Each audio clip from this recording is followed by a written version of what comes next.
Merci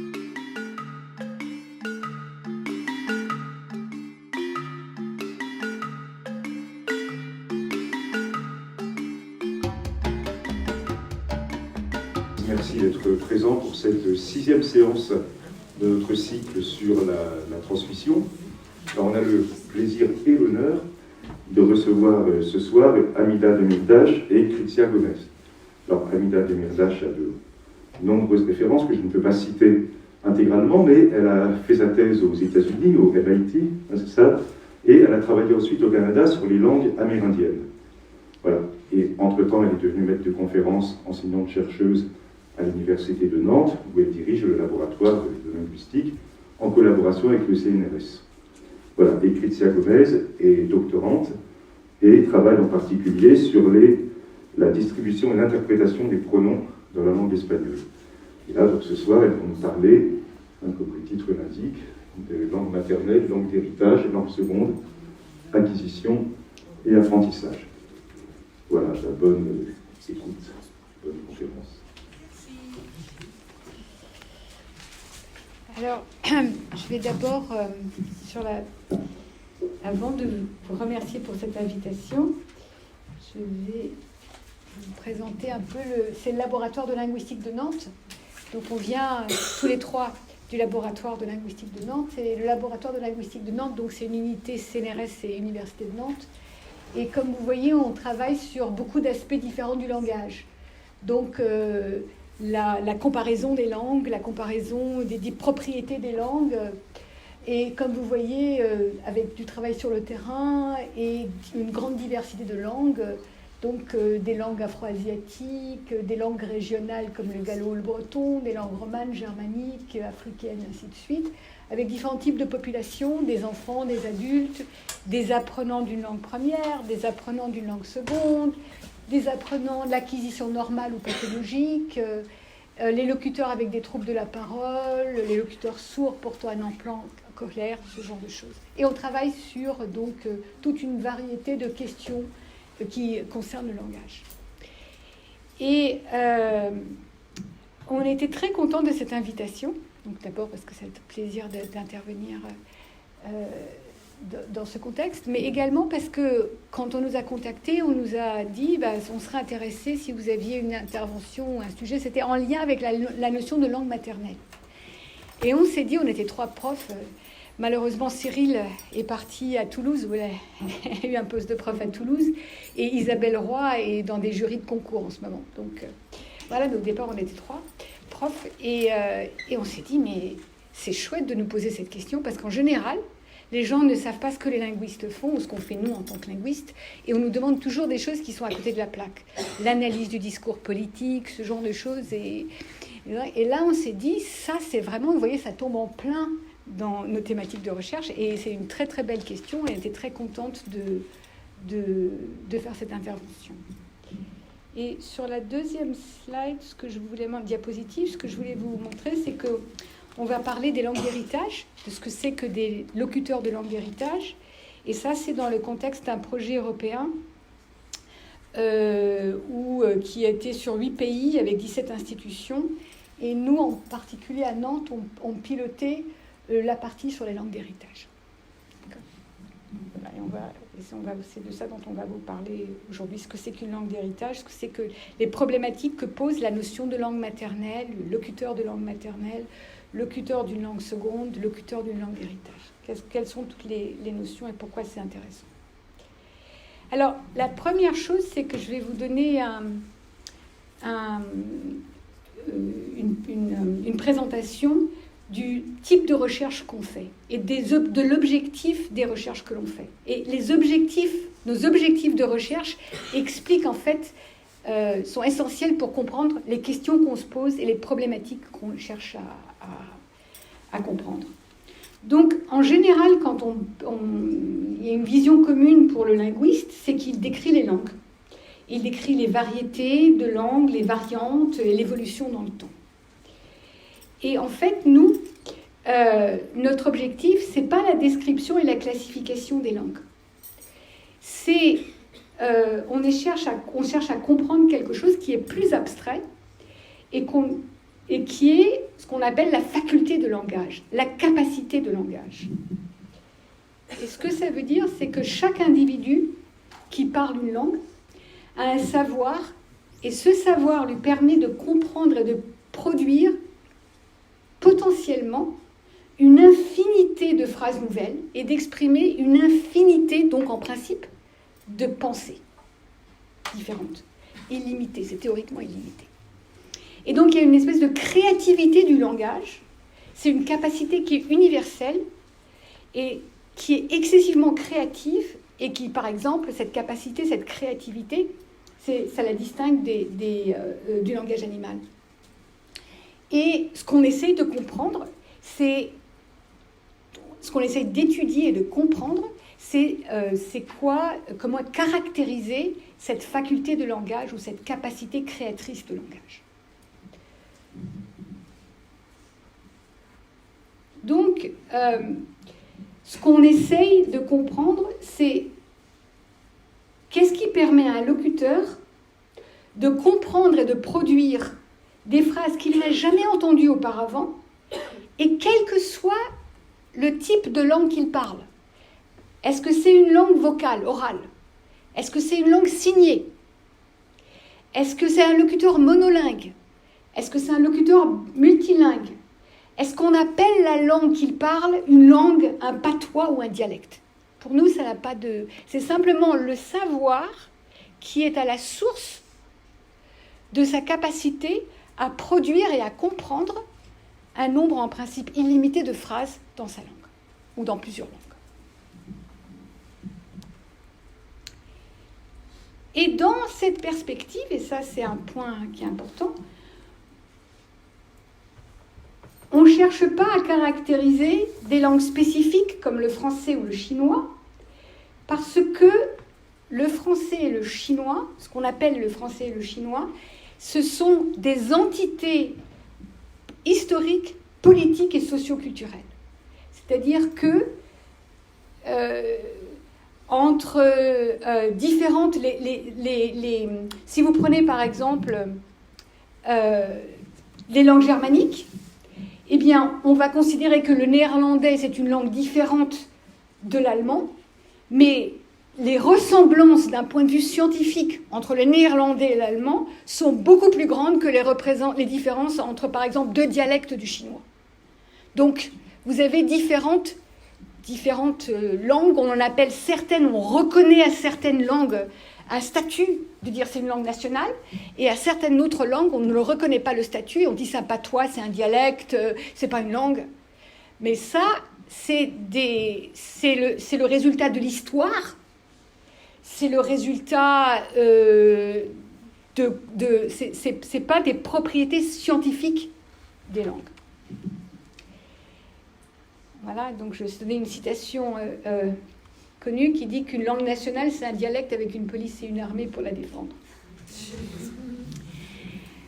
Donc, cette conception du langage comme une faculté mentale créative, ça apparaît dans les années 50 avec un linguiste qui s'appelle Noam Chomsky et qui a ce qu'on appelait la révolution cognitive, le tournant cognitif. Et on commence à ce moment-là à s'intéresser à l'intelligence artificielle, à la psychologie, à l'informatique, etc., et à la linguistique aussi. Et l'idée, c'est qu'on va essayer de comprendre c'est quoi la faculté de langage, la capacité de langage, et en ce sens, c'est une réalité mentale qu'on essaye de caractériser, et c'est une branche de la psychologie et ultimement de la biologie. Parce que la tâche, c'est de caractériser la faculté de langage qui est propre à l'espèce humaine. Et vous avez maintenant Donc ça, c'est dans les années 50, hein, c'est le début de cette approche. Maintenant, si vous allez, donc, par exemple, à l'Institut de sciences du vivant du CNRS, vous avez nombre de chercheurs qui travaillent pour essayer de comprendre c'est quoi les bases cérébrales du langage, etc. Donc il y a vraiment vous avez des disciplines qui s'appellent la neurolinguistique, la psycholinguistique, la linguistique informatique, la linguistique computationnelle. Et tout ça, ce sont des approches différentes qui essayent de comprendre le même objet. Et c'est ce que je disais, donc ces questionnements que soulève l'étude de la faculté du langage, ça va intéresser différents champs scientifiques, la philosophie du langage, la philosophie de l'esprit, la psychologie, les neurosciences, la biologie, l'éthiologie, l'anthropologie, la sociologie, l'informatique. C'est vraiment un objet interdisciplinaire que l'on peut aborder de différentes manières. Donc certains vont par exemple, justement, donc si vous faites de la neurolinguistique, vous allez regarder l'activité cérébrale qui est impliquée quand on traite le langage. Si vous faites de la linguistique informatique, par exemple, vous allez voir si on peut monter des programmes qui peuvent, par exemple, illustrer ou qui peuvent... des programmes, par exemple, pour traduire automatiquement une langue, pour voir si les hypothèses, voir si un ordinateur peut comprendre l'interaction homme-machine. Enfin, il y a plein de manières différentes d'aborder et d'essayer de comprendre la nature de la faculté de langage. Et là, j'ai mis quelques questions qui intéressent tous ces champs de recherche. C'est... Quelles sont les représentations, les opérations, les procédures qui sont impliquées quand on comprend et qu'on produit le langage?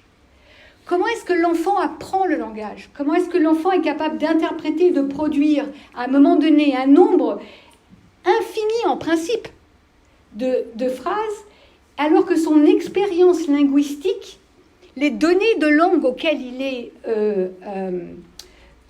exposé, sont finies et fragmentaires.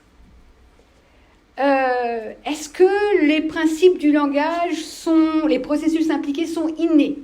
Est-ce qu'ils sont acquis? Est-ce que c'est propre au langage ou est-ce que c'est commun à d'autres activités cognitives humaines, comme la vision, le raisonnement mathématique, la mémoire, le contrôle moteur? Comment est-ce qu'a émergé la faculté de langage? Comment est-ce qu'elle a évolué au sein de notre espèce?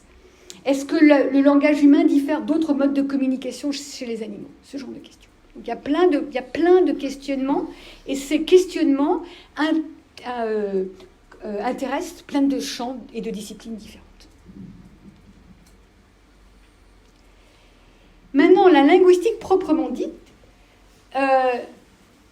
donc à la différence de la linguistique informatique ou de la linguistique, de la psycholinguistique ou de la neurolinguistique, ce qu'elle essaye d'étudier, et qui s'intéresse à la faculté de langage, c'est qu'elle cherche à répondre à ces questionnements à travers l'étude même des langues, dans toute l'étendue de leur diversité. Et donc, quelles que soient les approches, nous, on essaye de répondre à ces questions en regardant et en étudiant les langues. Et dans toute l'étendue de leur diversité, ce qui fait que la question de la diversité linguistique et de ce qu'on appelle le maintien de la diversité linguistique est au centre de nos préoccupations. Pour des raisons scientifiques mais humaines, et ça c'est vraiment important, parce qu'on estime que sur les 5000 à 7000 langues pratiquées aujourd'hui, 50% est menacé de disparition à l'horizon 2100. Alors que par ailleurs, il y a un nombre très très important de ces langues qui sont des langues orales et qui sont peu ou pas décrites. Et donc, je vous ai donné une citation ici. Notre époque est dans l'histoire celle à laquelle les langues disparaissent le plus vite. Même les linguistes les plus optimistes et les plus réalistes estiment que la moitié des langues parlées actuellement auront disparu ou du moins ne seront plus apprises par les enfants dans un siècle. Les chercheurs pessimistes mais réalistes estiment quant à eux que seuls 10% des langues orales actuelles voire 5%, c'est-à-dire 300 langues, subsisteront comme langue vivante non menacée en langue de mise. Et donc, la question de la diversité linguistique, pour nous, c'est parce qu'on regarde, donc on essaye de comprendre un phénomène. Un phénomène comme, par exemple, comment ça se fait quand on parle, qu'on comprend l'ordre, comment sont ancrés dans le temps les événements dont on parle. Que quelque chose a eu lieu au passé, que quelque chose a eu lieu au présent, que quelque chose va avoir lieu au futur. Eh bien, nous, on regarde en regardant la diversité des moyens à travers les langues pour l'exprimer. Donc, par exemple, il y a des langues sans temps. Il y a des langues où, par exemple, ça va être la distance dans l'espace qui va être utilisée. Donc, il y a plein... On regarde vraiment la diversité des moyens qui sont utilisés pour exprimer des concepts qui sont communs à toutes les langues. Toutes les langues ont la capacité quand on communique, de faire comprendre si un événement a eu lieu dans le passé, le présent, le futur. Mais pas toutes les langues ont un présent, un passé, un futur.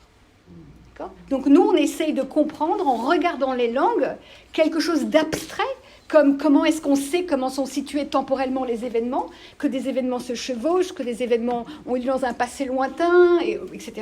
Mais on regarde les propriétés des langues. Et cette diversité, on la retrouve à tous les niveaux. On la retrouve dans la phonologie, c'est-à-dire dans la forme sonore, dans la morphologie, dans la syntaxe, la grammaire. Donc il y a des langues, par exemple, à modalité audio-orale.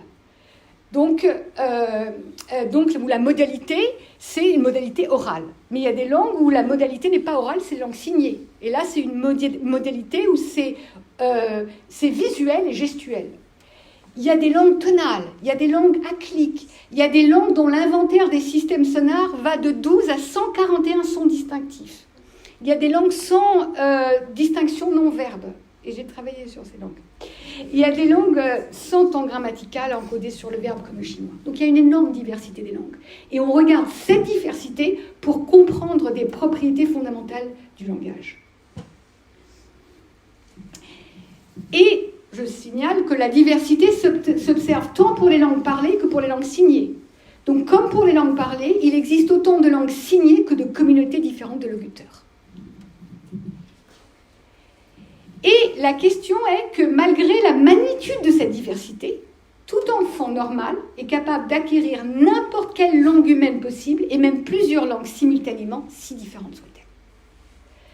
Donc la question est, comment est-ce qu'un enfant parvient à maîtriser si rapidement, sans effort apparent, là où les langues qui sont parlées dans son environnement, alors que son expérience linguistique, elle est toute petite, elle est fragmentaire.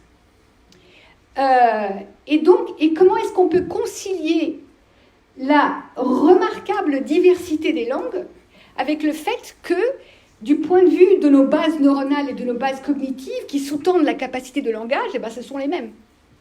D'accord ? Donc la diversité, elle n'est pas là. Et on en arrive à la question de la langue maternelle.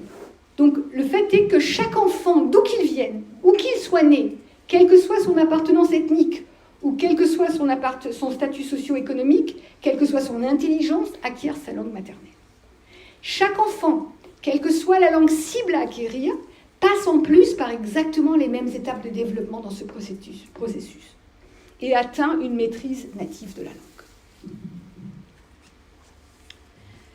Chaque enfant acquiert rapidement sa langue sans apprentissage formel, en contraste par exemple avec ce qu'on appelle l'apprentissage d'une langue seconde qu'on apprend à l'école, où il y a un apprentissage formel ou qu'on apprend dehors, pas nécessairement à l'école, mais qu'on apprend sciemment.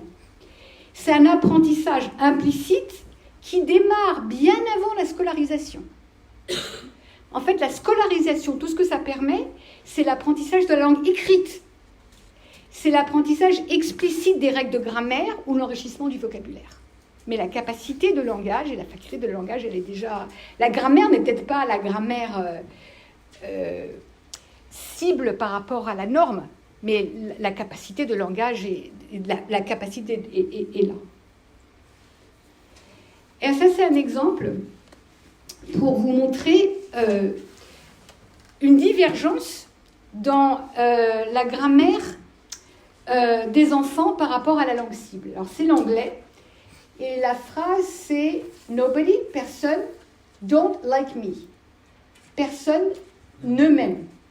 Et le parent dit « Non, non, nobody likes me ». Personne m'aime. Donc il a deux négations dans la phrase. Il a « nobody » qui est négatif et il y a « don't » qui est négatif.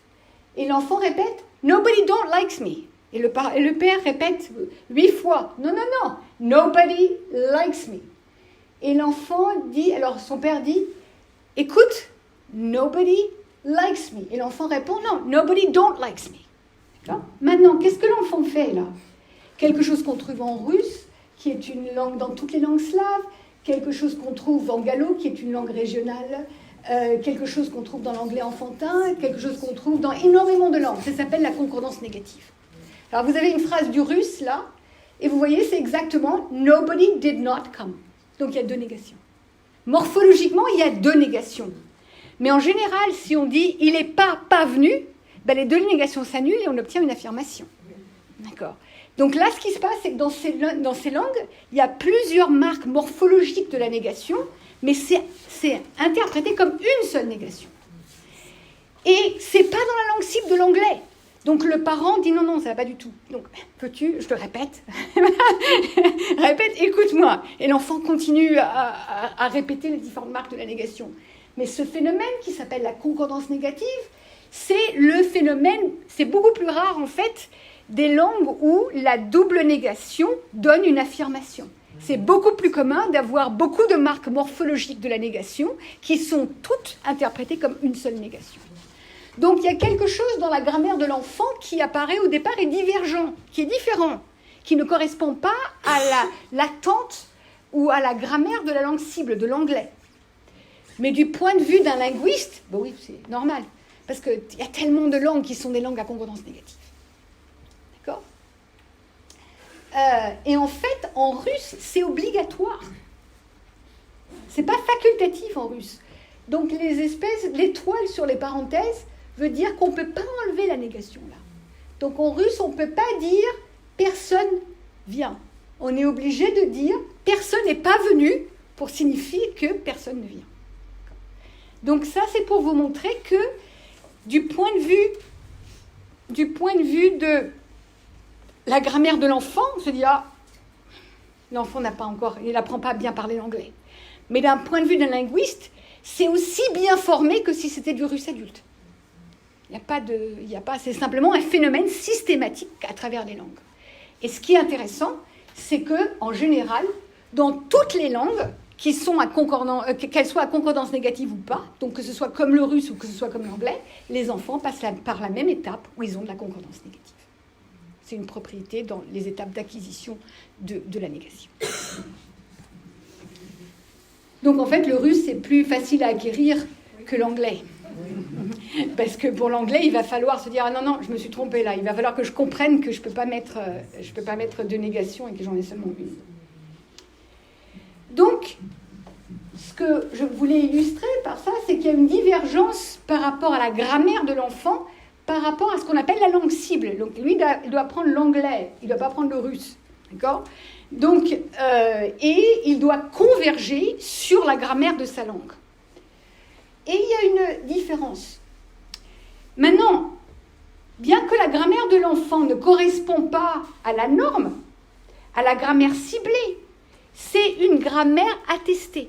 C'est une grammaire tout à fait bien formée. Du point de vue d'un linguiste, cette grammaire à concordance négative, c'est quelque chose de parfaitement bien formé. C'est même la structure la plus commune pour exprimer la négation. Du point de vue du parent qui veut que son enfant apprenne l'anglais, il se dit non, il parle mal, d'accord ? Mais pas du point de vue du linguiste. Donc ce qui est important, c'est que, et c'est la même chose pour la grammaire du gallo. Donc vous avez une grammaire là, d'une langue régionale, que certains vont considérer comme un patois, que certains vont considérer qu'ils ne vont même pas reconnaître le statut de langue. Mais en fait, donc par rapport à la norme, qui est la norme du français standard, eh bien il y a une différence. Mais le gallo est comme la majorité des langues romanes, une langue à concordance. C'est le français qui est assez exceptionnel. L'italien, le roumain, le catalan, l'espagnol, ils sont toutes des langues à concordance. Et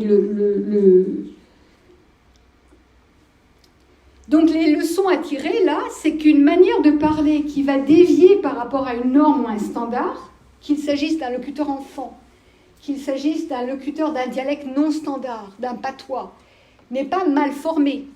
D'un autre point de vue, c'est un jugement de valeur, parce que ça ne correspond pas à comment on aimerait que l'enfant parle. Mais cette manière de parler déviante reflète simplement une grammaire différente. Un paramétrage différent de la grammaire, mais une grammaire attestée. Une grammaire tout à fait bien formée. L'hypothèse, en fait, c'est que toutes les étapes par lesquelles un enfant va passer vont être des étapes où ce qu'il dit n'est peut-être pas... par exemple, prenons un exemple tout simple, on laisse tomber le sujet. Mais ne pas exprimer le sujet, c'est la majorité des langues du monde. Ça s'appelle... c'est toujours la même chose. Et en fait, il y a beaucoup plus de langues où on n'exprime pas le sujet, et on dit cantamos, et pas nous chantons, que de langues où on exprime le sujet. D'accord ? Donc, l'absence de temps, l'utilisation de verbes comme... tout ça, c'est comme ça qu'on va... d'adverbes ou de verbes pour exprimer le temps. On va trouver ça en chinois. Vous voyez ce que je veux dire ? Donc, du point de vue de la grammaire, ce que l'enfant peut produire peut sembler très différent, peut sembler mal formé, mais en général, ça, c'est du point de vue du linguiste, c'est tout à fait bien formé. C'est simplement que ce n'est pas la grammaire à laquelle il devait aboutir. Et nous, ce qui nous intéresse, c'est de comprendre pourquoi, par exemple, on passe par une étape de concordance négative. Pourquoi est-ce que c'est comme ça et pas autrement ? Pourquoi est-ce que ce ne serait pas que d'abord on commence avec la double... Parce qu'il y a des types de langues. Il y a des langues où c'est la concordance négative, il y a des langues où c'est ce qu'on appelle des langues à double négation. Donc là, il n'y a pas de concordance, et quand on a deux négations, ça donne quelque chose d'affirmatif. Et nous, on essaye de comprendre, c'est pourquoi est-ce que quand on regarde le développement du langage, par exemple, l'ordre se fait concordance négative, puis on arrive sur la grammaire de la langue cible, quand les langues ont cette grammaire de la double négation.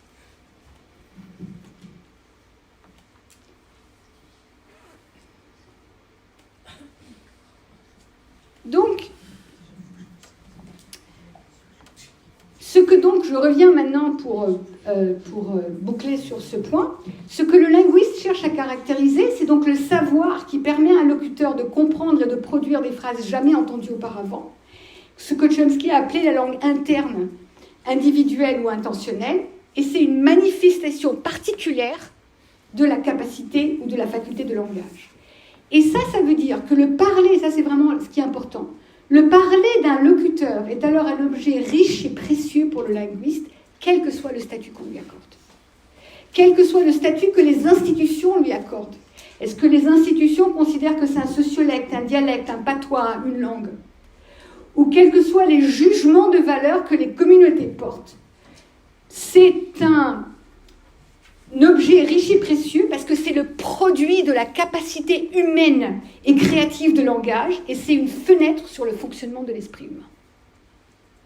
Et ça veut dire que, par exemple, quand on va et qu'on regarde et qu'on cherche à étudier des langues très très différentes, donc par exemple des langues justement où il n'y a pas de distinction non-verbe, des langues où il n'y a pas de temps, des langues où il n'y a pas de distinction, je ne sais pas moi, définie, indéfinie, mais on arrive quand même à comprendre si c'est un nouveau référent ou si ce n'est pas un nouveau référent. Donc nous, on va les regarder du côté là où c'est le plus différent, c'est le plus marqué, c'est le plus typologiquement différent des systèmes que l'on a, ben là c'est le plus intéressant pour nous. Maintenant, on va commencer par définir ce qu'on entend, essayer de définir ce qu'on entend par langue maternelle.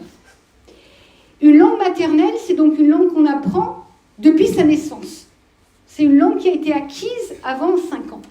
Et en fait, il y a une distinction neurologique qui existe dès la naissance entre... il y a des bases neurologiques pour cette distinction qui existe entre langue maternelle et langue seconde. C'est-à-dire quand on regarde l'activité cérébrale qui est impliquée chez les nourrissons, la langue maternelle est traitée dans l'hémisphère cérébral gauche chez les nouveau-nés, au contraire des langues secondes qui sont traitées dans l'hémisphère droit. Donc on regarde l'activité cérébrale quand on entend une langue maternelle et quand on entend une langue seconde, et ce n'est pas la même activité, ce n'est pas la même partie du cerveau qui est active. Et en fait, ce qui se passe, c'est que, et ça disparaît après. Parce que et ce qu'il y a, c'est que chez les plus jeunes, il y a une neuroplasticité du cerveau qui font qu'ils sont plus réceptifs à l'acquisition d'une langue. Maintenant, nous avons tous une langue maternelle, et au moins une langue maternelle. Essayons de voir la distinction qu'on va faire entre ce qu'on appelle les langues maternelles d'un côté et les langues secondes de l'autre. Et après, on va introduire le concept de langue d'héritage, et on va voir que l'intérêt des langues d'héritage, c'est que ça tombe ni dans une catégorie ni dans l'autre. Donc, qu'est-ce qu'on entend par une langue maternelle? Donc, c'est d'abord une langue qui est acquise avant 5 ans, de la plus tendre enfance, et c'est un processus inconscient. Donc, il n'y a aucun enfant qui fait le choix conscient d'acquérir une langue. Donc, il ne se dit pas, donc, je vais apprendre le français ou le berbère ou le grec, etc. Tandis que quand on regarde l'acquisition d'une langue seconde, eh bien, c'est un choix. Est-ce que tu veux apprendre le japonais? Est-ce que tu veux apprendre l'arabe? Ou est-ce que tu veux apprendre l'anglais? Aucun enfant ne refuse d'apprendre la langue de son environnement. Ça vient plus tard. Parce que justement, ça va devenir compliqué, il y a des jugements, enfin ça va être compliqué. Plus compliqué. Il y a la question de l'attitude par rapport à la langue, l'attitude de la communauté dominante, etc. Il y a des langues qui ont des prestiges, il y a des langues qui n'ont pas de prestige. Mais un enfant, avant l'âge de 5 ans, un nourrisson, etc., les enfants, c'est pas conscient, c'est pas un processus conscient. C'est très rapide. Tandis que pour une langue seconde, c'est relativement lent. C'est un processus qui prend du temps. Et on peut donc choisir ou refuser d'apprendre une seconde langue. Donc c'est un processus conscient. Et on va considérer qu'une seconde langue, c'est appris après ce qu'on appelle la période critique. Donc l'idée, c'est qu'il y a une période critique pendant laquelle, justement, il y a une plasticité du cerveau. Et après, à un moment donné, on est moins réceptif et ça devient plus difficile, beaucoup plus difficile d'apprendre des langues. Et il y a beaucoup de débats sur où est-ce qu'on situe cette période critique. Entre 8 et 13 ans à peu près, les débats. Donc, l'acquisition d'une langue maternelle, il n'y a aucune instruction explicite qui est requise. Pour apprendre une langue seconde, il faut de l'instruction explicite. L'acquisition d'une langue première, c'est un instinct en fait. On dit que c'est un instinct. Ça veut dire que ça se met en place dès la naissance et ça suit son cours. À partir du moment, et ça c'est important, où l'environnement, le milieu naturel apporte l'input nécessaire pour que ça se développe. Donc il faut qu'il soit exposé à des données, il faut qu'il y ait un input, il faut qu'il y ait une certaine exposition à la langue qu'il doit acquérir, et il faut qu'il y ait une certaine propriété de l'input auquel il doit être exposé pour que le processus suive son cours. Alors, c'est pour ça qu'on considère la différence entre acquisition et apprentissage, c'est que la langue première ou la langue maternelle s'acquiert, parce que ce n'est pas un processus conscient. La langue seconde s'apprend, parce que c'est un processus que l'on choisit, peut-être qu'on nous l'impose, mais bon. C'est un processus qui est un processus conscient qui passe par différentes étapes. Il y a une fluidité et une compétence native qui va être atteinte quand c'est une langue maternelle. Quand c'est une langue seconde, il y a une grande variation dans le degré de compétence acquise. Donc ça dépend des individus, de beaucoup de facteurs différents. Mais il y a une très très très grande variabilité. On peut perdre la maîtrise de sa langue maternelle, mais on ne l'oublie jamais tout à fait. Et si on est replongé dans un environnement avec une exposition suffisante et l'opportunité de la pratiquer, ça va revenir. Tandis qu'une langue seconde peut s'oublier. Donc ça, c'est les différences entre la langue maternelle et la langue seconde. Et dans ce contexte, il y a un multilinguisme dans l'enfance qu'on appelle un multilinguisme précoce, où on va apprendre plus d'une langue maternelle, 1 ou 2, 3, peut-être maximum, mais 2, c'est à peu près, on ne peut pas en apprendre vraiment autant que ça, mais ça dépend Donc, et ça peut être soit simultané, soit séquentiel. Donc, simultané, ça veut dire que les deux sont appris en même temps. Ou séquentiel, ça veut dire qu'il y a un léger décalage.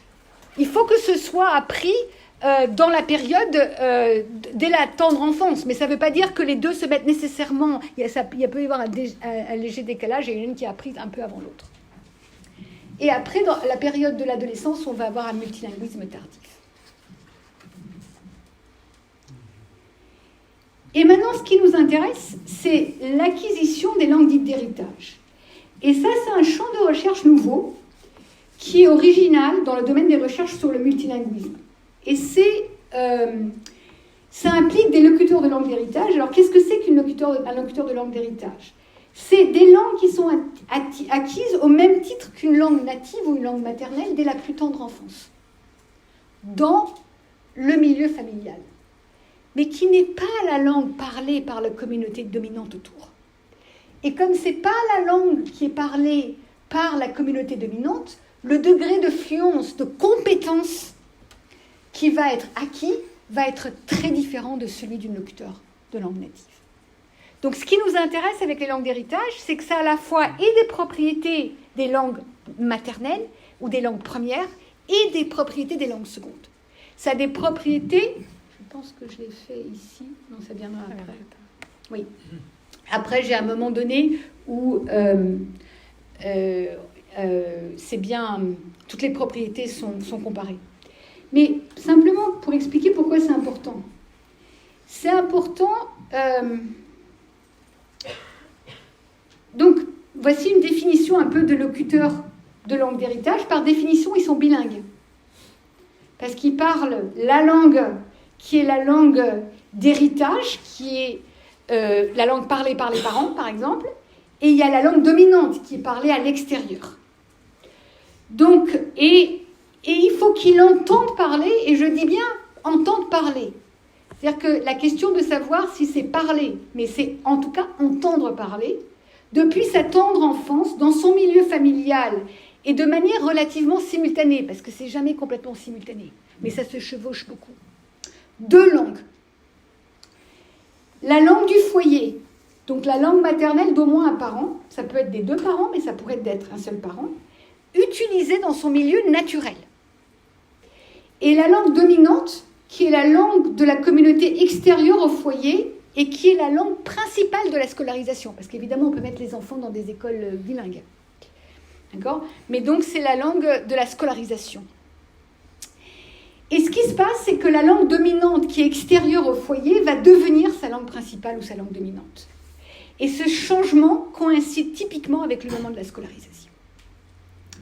Donc ça, c'est une description de ce que c'est qu'un locuteur d'une langue d'héritage. Pourquoi est-ce que... Alors, typiquement, qu'est-ce que c'est ? C'est, par exemple, deuxième génération d'immigrants ou d'immigrés, des enfants nés en France, par exemple, de parents immigrants ou immigrés. Ça peut être des langues régionales. Donc, pour certains locuteurs d'une langue régionale, comme le basque, eh bien, c'est une langue maternelle, le basque. Mais pour d'autres, c'est une langue d'héritage. Ça peut être, dans certaines zones, des langues autochtones, par exemple. Et ça suscite un intérêt croissant dans le contexte du multilinguisme européen pour plusieurs raisons.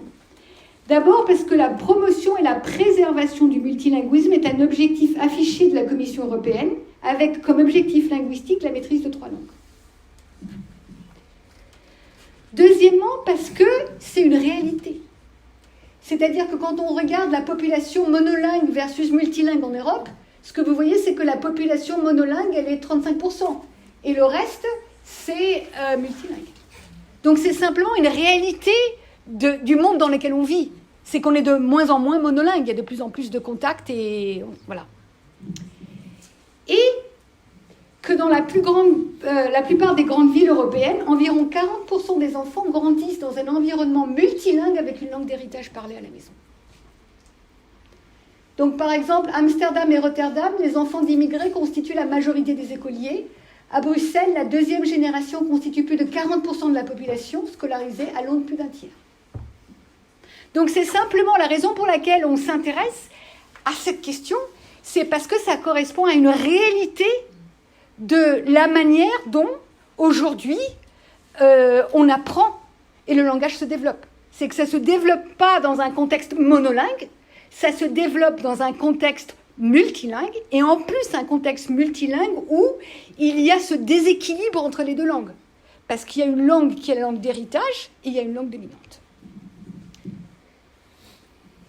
Et ce déséquilibre, en fait, reflète une réalité du bilinguisme, qui est que c'est souvent déséquilibré. Le plus souvent, c'est déséquilibré.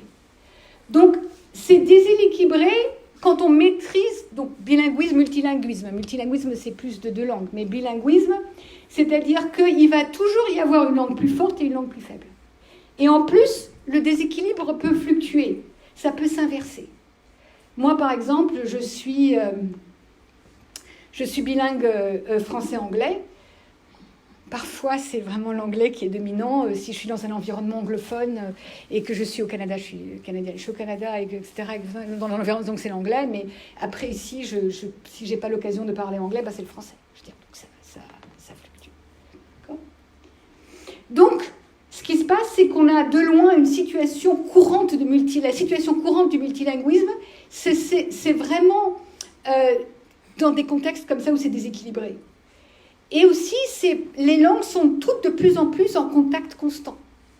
Et ça affecte le développement des langues maternelles.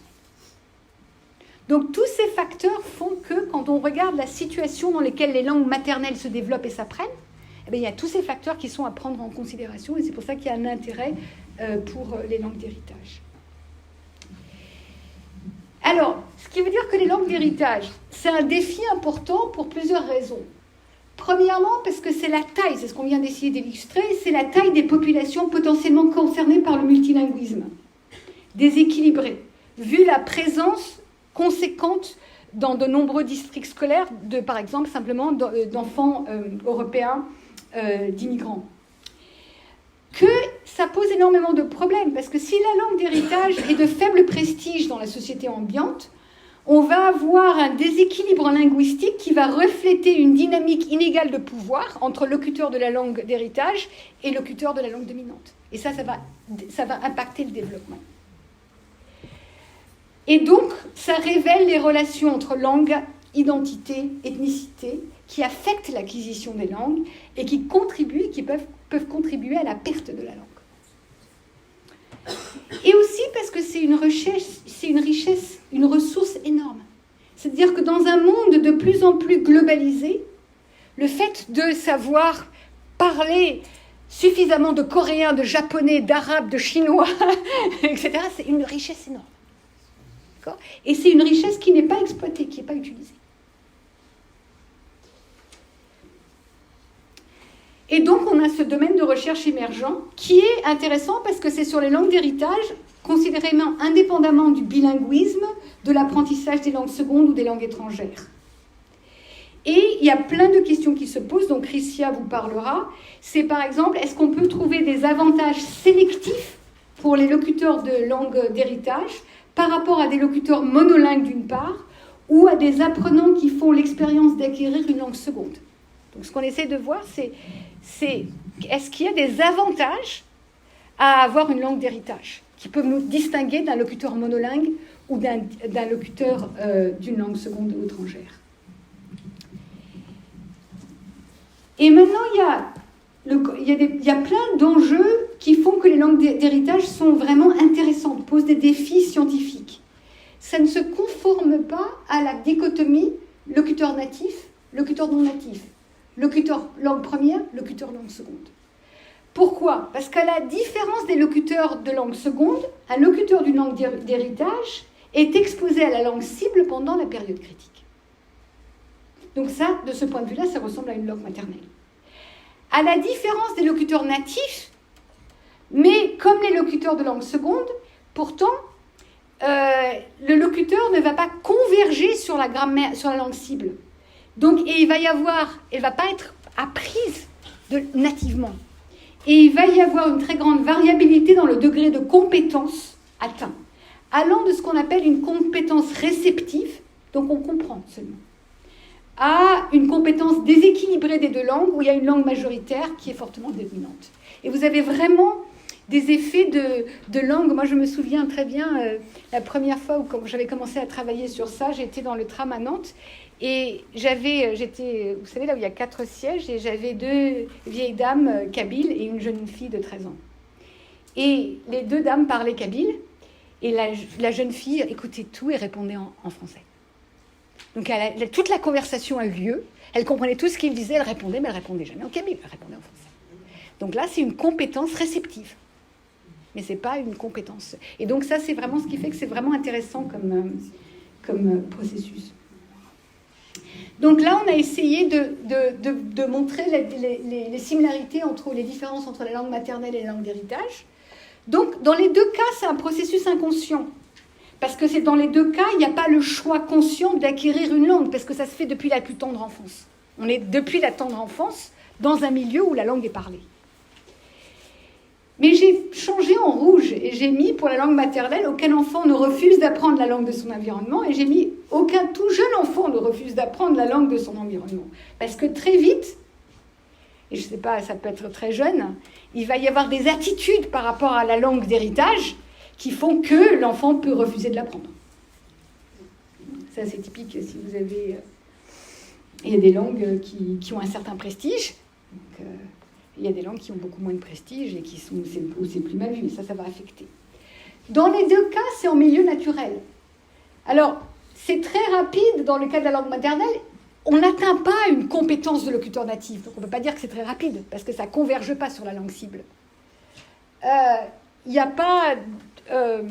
la différence, c'est que ça se met en place dès la naissance, mais tandis que la langue maternelle, ça suit son cours à partir du moment où l'environnement, le milieu apporte l'input linguistique qui est nécessaire. Pour une langue d'héritage, le problème, c'est que l'environnement, le milieu naturel, n'apporte pas l'input linguistique nécessaire pour atteindre la compétence requise. Et donc, la différence, c'est qu'on va avoir une fluidité ou une compétence native qui va être atteinte dans un cas, mais une fluidité, une compétence native qui ne sera pas atteinte dans l'autre cas. Et j'ai marqué, mais la différence, c'est que ça ne s'oublie pas. Donc, si vous avez, par exemple, des études ont montré que, par exemple, des locuteurs, je ne sais pas moi, de langue... je pense au coréen, c'est le coréen langue d'héritage, c'est pas beaucoup parlé en France, on va passer quelques mois en Corée et puis au bout de quelques temps, eh ben, ça revient. D'accord ? Donc vraiment, c'est un savoir qui peut être activé. Et on dit aussi qu'aux États-Unis, il y a des recherches qui sont faites pour enseigner différemment à l'université, par exemple, une langue comme l'espagnol, quand c'est une langue d'héritage et quand c'est une langue qui n'est pas une langue d'héritage. Donc, pour les locuteurs de l'espagnol, pour qui c'est une langue d'héritage aux États-Unis, ça va aller beaucoup plus vite. Donc, l'idée, c'est que la manière de l'enseigner devrait être différente. Maintenant, si on compare langue d'héritage et la langue 2. Donc, il faut que je... Donc, ici, oui. Donc, la langue 2, la langue seconde, bah, c'est acquis...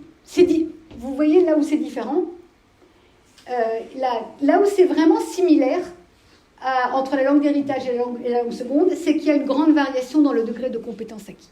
C'est ça la différence fondamentale. Sinon, les autres propriétés, le moment où c'est acquis, etc., ça ressemble plus à une langue maternelle, même si elle n'est pas acquise parfaitement ou nativement, ça ressemble à une langue maternelle. Et pourquoi est-ce que l'input... Pourquoi est-ce que le processus d'acquisition ne suit pas son cours ? L'idée, c'est que c'est à cause de la qualité et de la quantité d'input. Donc, c'est que l'environnement ou le milieu naturel apporte un input linguistique qui est réduit qualitativement et quantitativement. Donc, un input pour qu'on converge sur qu'on atteint une compétence de locuteur natif, il faut que ce soit diversifié. Les parents, la fratrie, les amis, les voisins, la télé. Si vous avez un seul parent ou 2 parents, ce n'est pas la même diversité d'input. Donc ça doit être fourni par une variété de locuteurs. Il faut que l'input ne soit pas non uniforme. Et en plus, ce qui se passe, c'est que comme on est dans des situations de bilinguisme, les 2 parents ou le parent va souvent mélanger les 2 langues. Et on va faire ce qu'on appelle du code switching, c'est-à-dire qu'on commence une phrase dans une langue et on la finit dans l'autre. C'est-à-dire que l'enfant a exposé un input qui n'est pas natif, mais qui est mixte et qui est divergent. Tout ça, c'est ça qui fait que c'est difficile. Et puis, évidemment, il va y avoir la quantité. Donc, ce qui va se passer, c'est que le temps d'exposition, il faut avoir une exposition continue. Ben, ça va être insuffisant parce qu'à partir du moment où la scolarisation surtout va être mise en place, et ben, l'input qu'on va recevoir de la langue dominante va écraser l'input qu'on va recevoir de la langue d'héritage. Donc, ce qui se passe, c'est que si on va avoir moins on a d'input, moins on va avoir l'occasion d'utiliser la langue, ou même la nécessité d'utiliser la langue. Donc, c'est pour ça que souvent, ce sont des bilingues qui sont très bien pour la compréhension, parce que là, on l'entend, mais on n'a pas besoin de la mettre en œuvre et de produire. Donc, et puis après, il y a l'attitude envers la langue d'héritage. Il y a des enjeux d'identité, de culture, de dynamique inégale de pouvoir. Tout ça, ça affecte l'acquisition. Et alors, je voulais finir avec certaines questions importantes que les langues d'héritage posent. Une question, c'est comment définir ce que c'est qu'une langue, la compétence native d'une langue. Parce que comment peut-il y avoir une compréhension native d'une langue en l'absence de production? Donc ça pose la question de qu'est-ce que ça veut dire comprendre nativement une langue. Est-ce que les locuteurs mobilisent les mêmes connaissances, utilisent la même grammaire quand c'est pour la production et la compréhension?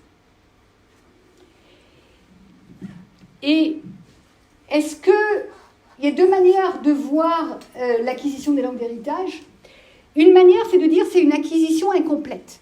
Et incomplète, ça veut dire que le processus d'acquisition n'est pas mené à son terme.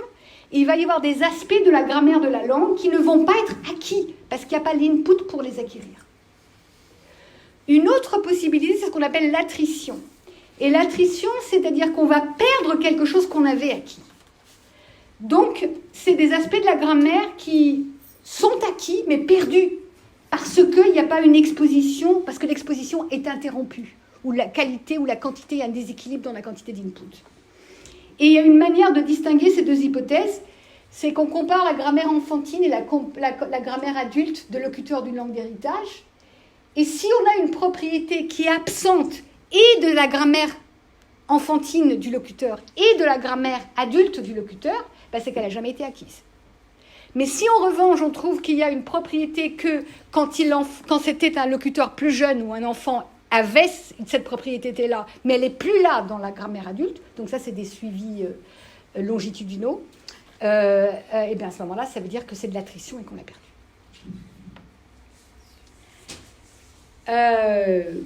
Et le dernier point que j'allais faire, c'est que pour certains, ça remet en compte même le concept de langue native.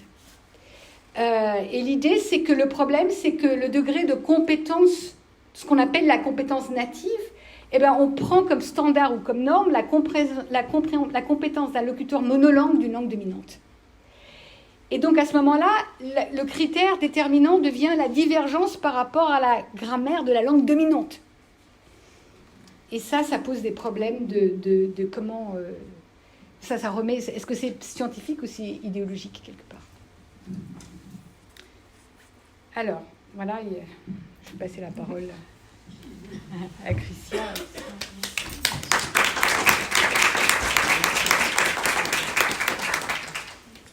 Donc, comme vous avez vu, cette question des langues d'héritage pose beaucoup de questions scientifiques, culturelles, etc. Et donc, on se demande sur les avantages cognitifs et éducationnels d'être bilingue. Donc, des chercheurs à l'université de Reading en Angleterre, Papastephenou, Powell et Marinis à l'université de Constance en Allemagne, ont regardé ces questions et ils ont abordé la question de la performance des locuteurs bilingues, donc des locuteurs bilingues de l'anglais et du grec, et des locuteurs des enfants monolingues en anglais, concernant les capacités de compréhension pour la lecture. Donc, ils ont regardé quel était l'impact des connaissances métalinguistiques. On va revenir dans un instant sur cette notion. Donc, les connaissances métalinguistiques de la langue, l'impact des connaissances métalinguistiques de la langue d'héritage, donc le grec, sur la langue dominante, donc l'anglais. Et notamment les rôles de la correspondance entre les systèmes orthographes en grec, où il y a une correspondance entre les phonèmes et les graphèmes. Et justement, une correspondance qu'on ne trouve pas en anglais, parce que c'est une langue dite non transparente. Et donc, cette correspondance, l'hypothèse, c'est qu'elle doit faciliter le traitement et la compréhension de la lecture. Donc, quand on parle de la conscience métalinguistique, on parle de cette capacité à analyser consciemment les langages. Donc, on parle des règles qui régissent les langages et de leur logique. Donc, on observe 4 types de conscience métalinguistique. Donc, la conscience phonologique, cette capacité à percevoir, découper et manipuler les unités sonores du langage, telles que la syllabe, les phonèmes, les rimes. On parle aussi de la conscience du mot, donc les structures des mots du mot, les structures morphologiques, et la conscience syntaxique, donc les règles qu'on regarde dans la construction d'une phrase, la manière comment on combine les mots pour que la phrase ait du sens, qui est un lien aussi avec la pragmatique, donc les sens, les nuances qui vont au-delà de ce qu'on voit dans la phrase. Parmi ces 4 consciences métalinguistiques, on dit que c'est la conscience phonologique qui est essentielle pour le développement de la littératie. Et nous allons voir, dans leurs études qui sont faites, cette conscience phonologique est très importante. D'abord, je vais vous présenter l'expérience, et après, on va s'arrêter, on va voir les tâches. Donc, ils ont testé 40 participants bilingues, donc locuteurs de langue grecque, en tant que langue d'héritage, et de langue anglaise en tant que langue dominante.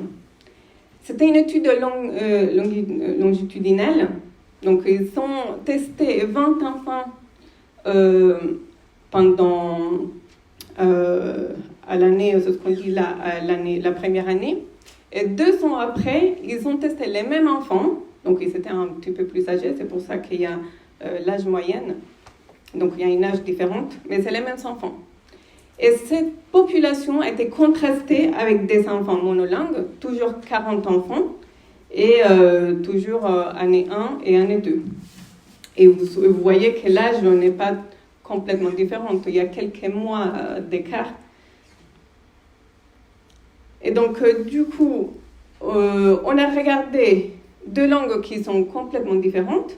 Le grec, qui a un système orthographique dit transparent, donc il y a une correspondance entre les phonèmes et les graphèmes, donc les sons et les lettres, si vous voulez, et l'anglais, qui est un système où on ne trouve pas cette correspondance.